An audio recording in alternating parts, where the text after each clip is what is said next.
Hey guys, Fletch from All Things Overlanding here. On today's episode, I wanted to kind of give you a verbal sort of recap of KOAR from this year.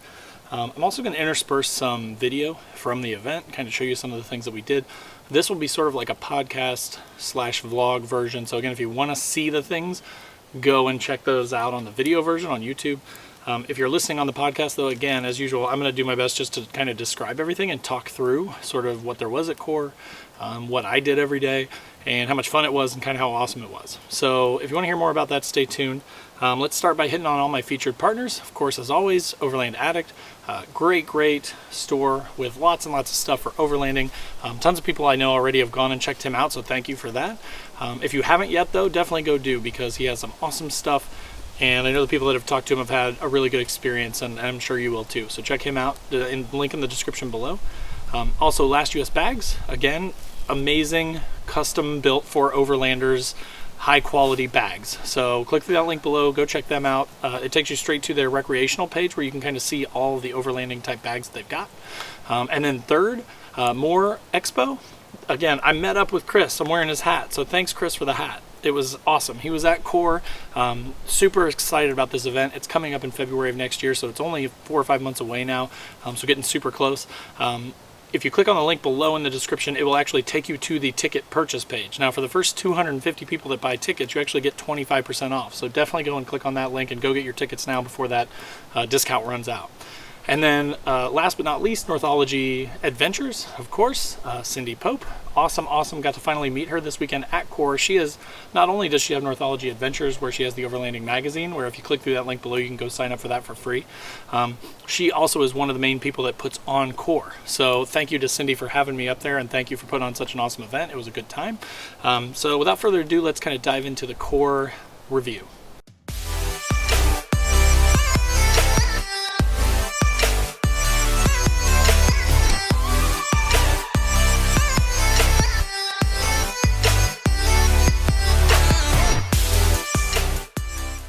Alright guys, so again, I'm going to put out a couple of videos around KOAR, maybe even more. I did try to take as many sort of like high definition, like 4K, 60 frames per second videos of trails and stuff that we took and the different adventures that we had. So I'm going to be probably making different videos for each sort of trail, each experience that we had, and kind of breaking them up that way so that you could kind of get a day in the life of KOAR, one day at a time. But on this video, I did just want to, and this podcast, I did just want to kind of talk through like the overall, like the feeling of the event, sort of all the features and benefits and advantages of going to the event, that sort of stuff. So before we get started, let me tell you, I am currently in the, and I'm going to say this wrong, I'm going to put it up on the screen because I'm going to say it wrong, but the Chequamegon-Nicolet National Forest. I actually left about a day early from KOAR. Reason being, we were way up in the very north of the Upper Peninsula of Michigan. I live down in Indiana, so for me, without stopping, it's about an 11 or 12 hour trip. And we did that the first day coming up to KOAR. We didn't even get there until like after dinner time. So having been gone all week, I know my wife and my kids are probably missing me, hopefully, maybe not. But so I did want to kind of get back a little bit earlier, so I just kind of cut a few hours off the trip and drove 4 or 5 hours south down to that national forest here in Wisconsin, which again I'll put up here on the screen. I will say, I'm kind of keep like looking around because like, so it's on the map, right? And you go past a sign that says this is the Nicolet National Forest, whatever.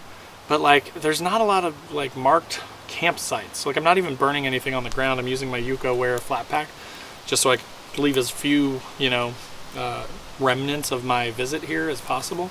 But I'm pretty sure that I'm in the right place. I hope I'm in the right place and not someplace I'm not supposed to be. But it is beautiful down here. Like it's just beautiful, sandy sort of 2 tracks through the woods. And I just found this spot that, as you can see, the truck's behind me. It just kind of dead ends here. There's behind the camera, it's just a dead end. So I just kind of backed the truck up here, and I'm going to set the rooftop tent up. And again, I've got a little fire burning and a little thing to keep it up off the ground. But so I'm just doing that tonight just to kind of hang out, cut down the trip a little bit, and then tomorrow I'll have about 7 or 8 hours to get the rest of the way home. So again, anyways, wanted to talk to you now about KOAR. So what is KOAR? So it stands for the Keweenaw Overland Adventure Retreat. if you didn't know about it, it's been around, I think, for a few years now. Again, I'm going to put a link in the description to the website for the event, so you can go check it out and read all the details on it. But it's been around for at least a few years. I was planning to go last year, but unfortunately was unable to. There was some sort of a scheduling thing. I thought it was on a different date, and I was planning to go. And then when I figured out what the real date was, we already had plans. The family had fall break plans. So that didn't work out last year, but luckily this year it did, and I was able to go. And let me just say, it was awesome. Like, it was really nice. So it was a smaller event. So there were only 100 tickets sold. You know, due to the COVID stuff, of course, they didn't want to blow it up. There were quite a few people there, but for the most part, it seemed like everybody was kind of, you know, staying apart. Now, there were some times, I think, where people kind of grouped up and I just kind of stayed in the background. But for the most part, they, you know, were fairly good about that. The bathrooms were immaculate. They had hand sanitizer everywhere, so that was really nice too. But so the event itself, right? So you pull up to the front gate. There's like a welcome staff waiting to greet you there. They give you a campsite. They give you a welcome bag. And actually, I've got it. Let me grab that and I can show you what's in it.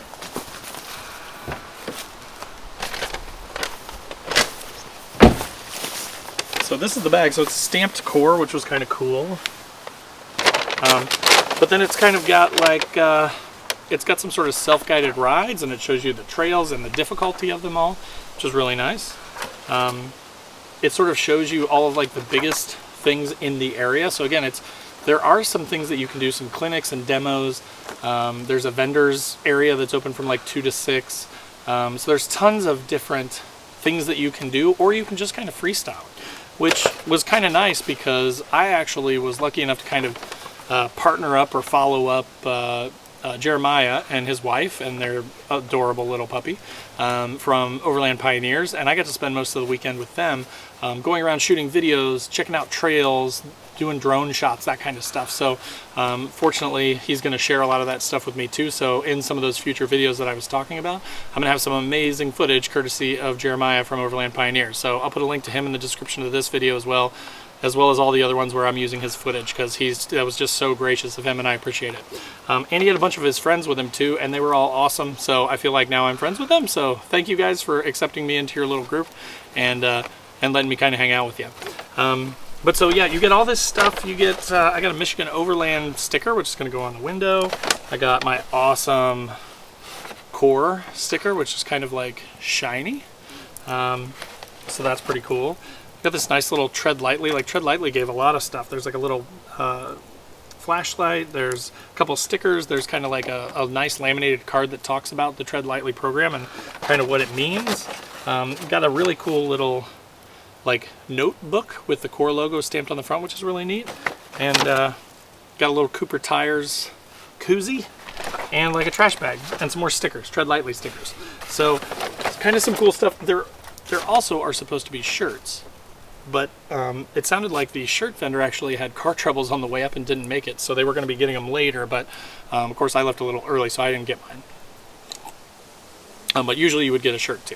So that was kind of the stuff that we got in that welcome package. So you meet those people at the gate, they give you your camp spot, and this campsite, it's called Trails End, up in Copper Harbor. It was beautiful, and all the campsites are like, for the most part, extremely secluded and wooded in and of themselves. It's sort of like this little thing times, 70 campsites.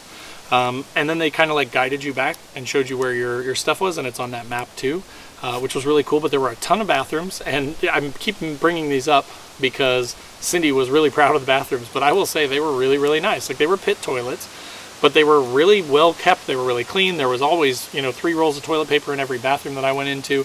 So they were really well maintained. There was hand sanitizer and stuff, and so it was kind of nice.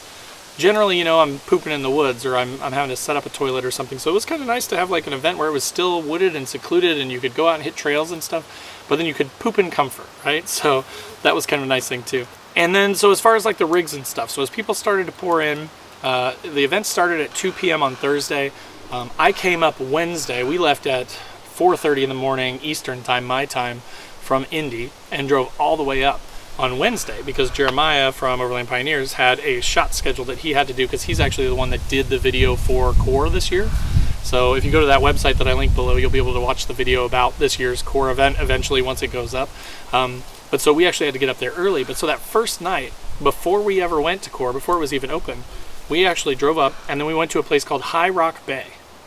And again, there's some video of this. There's video of the trail all the way out. There's video of us coming in and out. I took a lot of video of like the sunset, and it was just beautiful. You are literally on the lake.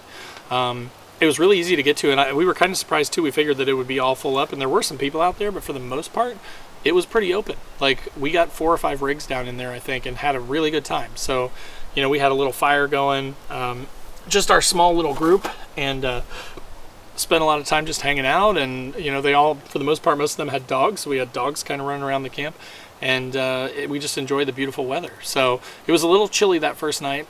Sleeping in the rooftop tent, that was the first night that I've slept in it since the only other time I've used it. And I did have to figure out a little bit with the venting of the windows to make it warm enough, but also not have condensation everywhere. I think that night was probably the worst night for condensation for me, because I didn't have it quite dialed in yet. But aside from a little bit of condensation, which we didn't leave the next day until like 10 or 11 o'clock in the morning, because we couldn't get to KOAR until 2. So there was plenty of time for it to dry out, and it was perfectly fine.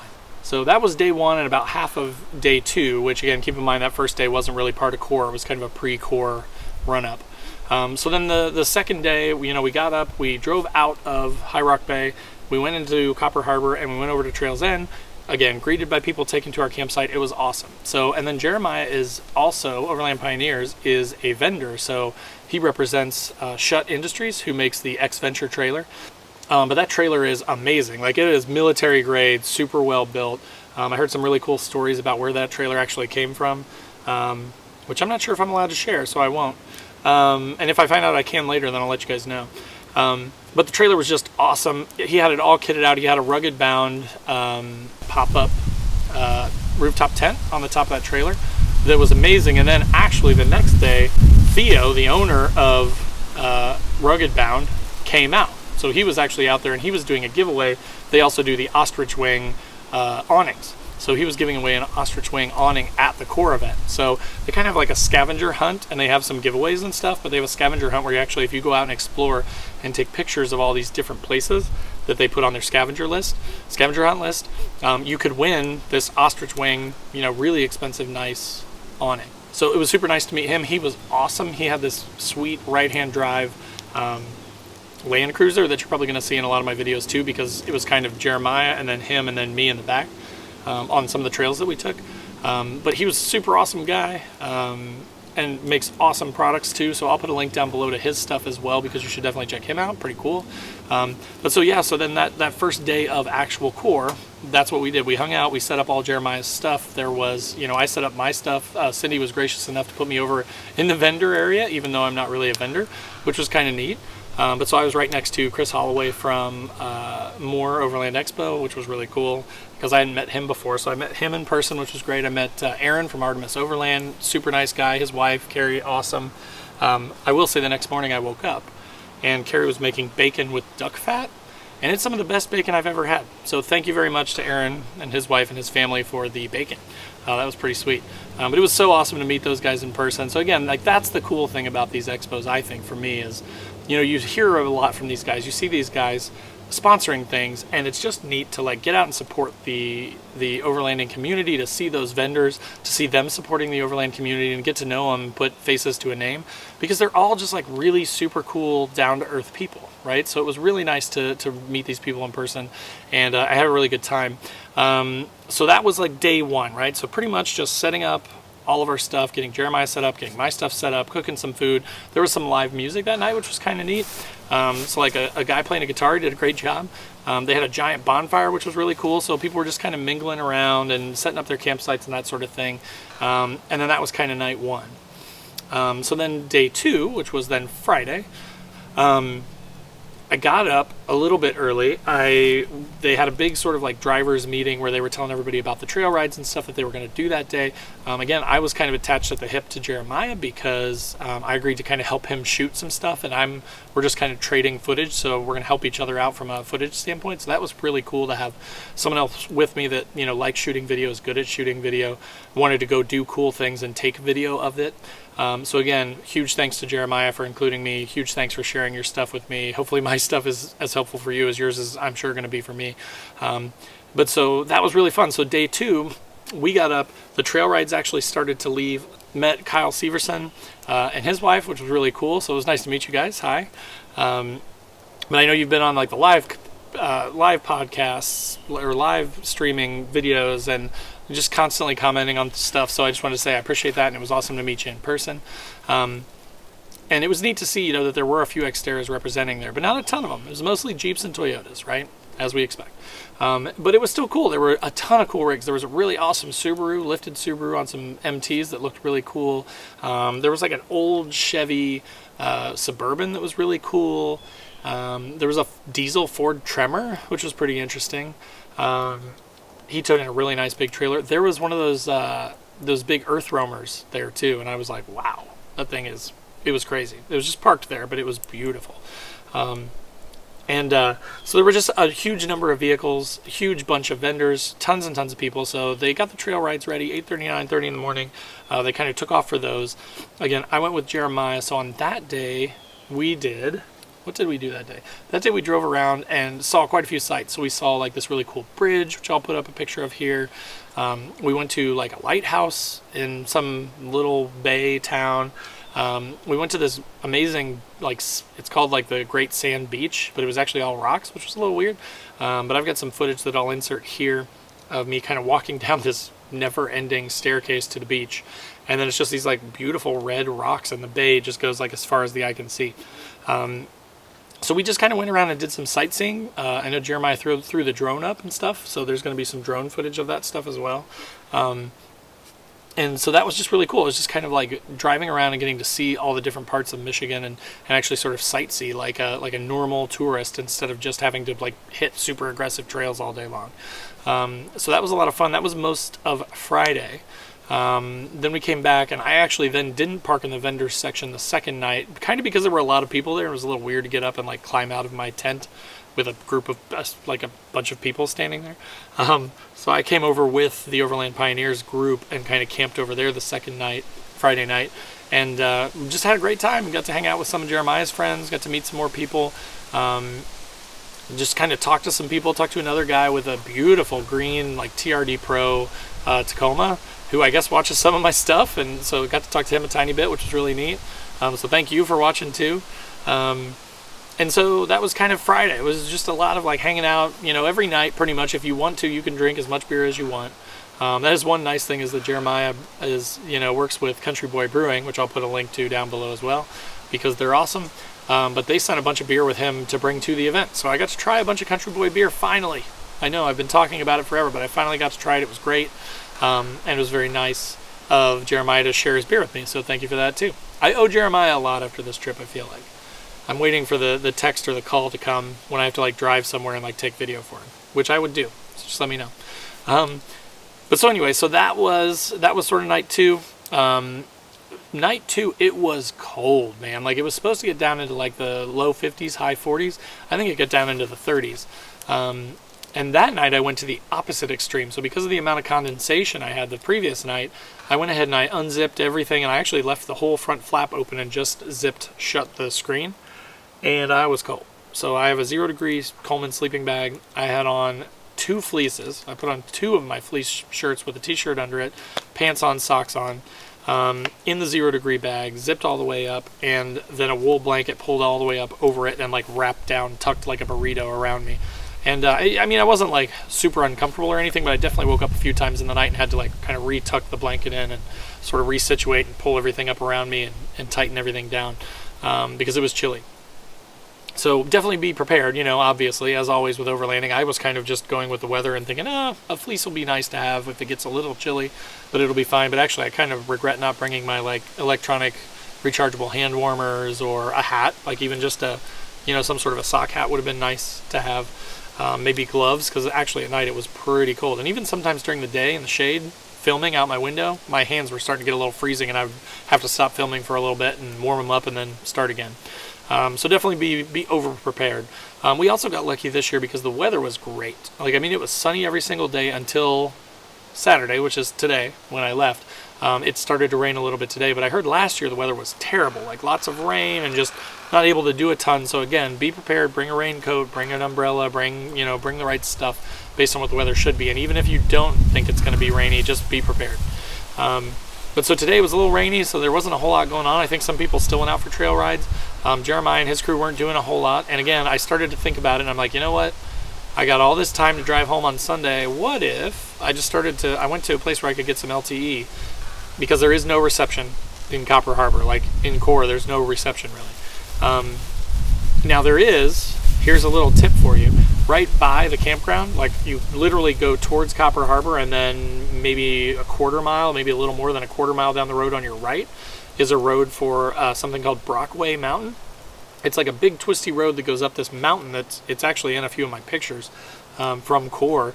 That's like the backdrop for KOAR. It was beautiful. But you can drive up there, and I had full LTE up on the top of that mountain. So if you need to get in touch with people, if you need to check your email or check something, you can drive to the top of Brockway Mountain and you can get reception. So that's what I did, was I drove up to where I had LTE, and I started looking at maps, and I looked at my route kind of coming back down to the west of the lake there to the west, and I saw the Keweenaw-Overland National Forest down there, and I was like, you know what, that looks like it's about 4 or 5 hours away.